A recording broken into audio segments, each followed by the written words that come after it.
Сәлем достар, Ара Академиясына қош келдіңіздер. Біз анимация жасау үшін Blender'ды қолданамыз. Ол анимацияға өте ыңғайлы, түсінуге жеңіл, барлығына қол жетімді.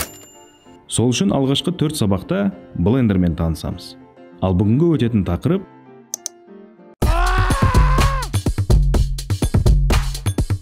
Viewport Blender'дағы басты терезелердің бірі.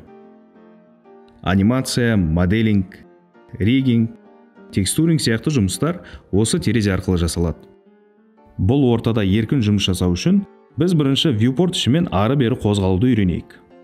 Viewportта навигацияның 2 түрі бар. Біріншісі еркін, екіншісі нақты.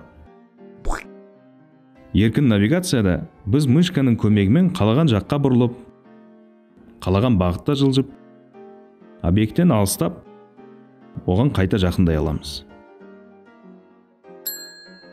Ал нақты навигацияда арнайы кнопкаларды басып, керек жерлерге тез ауысамыз.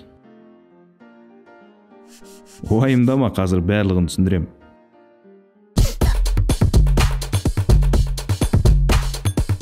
Негізі бәрі оп-оңай. Мысалы, объектті айналу үшін мышканың ортаңғы дөңгелегін басып тұрып, керек жаққа қарай айналдырамыз. Панорама жасау үшін мышканың дөңгелегімен бірге Shift кнопкасын басып тұрып, керек бағытта жылжимыз.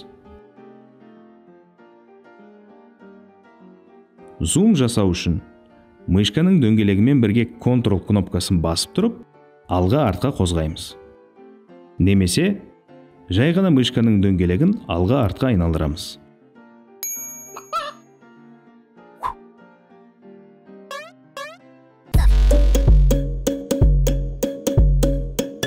Айталық, бізге объекттің дәл алдынан қарап тұрған жағы керек. Бұл жағдайда мен объектті әдеттегідей мышкамен бұрып алсам болады. Бірақ бұл уақыт жейді. Әрі мен қанша тырыссам да, объектті тура алдынан қарата алмаймын. Осындай жағдайда бізге нақты навигация жақсы көмектеседі. Ол үшін біз Yo кнопкасын басып тұрамыз. Сол кезде мынандай мәзір пайда болады. Міне осы жерден өзімізге керек тұсты таңдасақ, Viewport бізді таңдаған жерімізге нақты жеткізеді.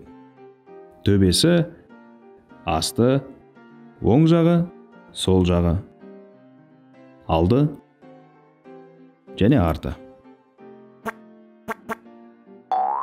Өте дұрыс байқадың. Мышканы камераның белгісіне апарсақ, Viewport бізді камера объективіне әкеледі. Сонда біз камераның нені және қалай түсіріп тұрғанын біле аламыз. Бұл әрекетті 0 кнопкасын басып та орындауға болады. Айталық, біз Viewport'тың ішінде жоғалып қалдық. Мұндай жағдайда жай ғана мышканы ViewSelect белгісіне апарамыз. Сонда Viewport бізді автоматты түрде белгіленген объекттің қасына алып келеді.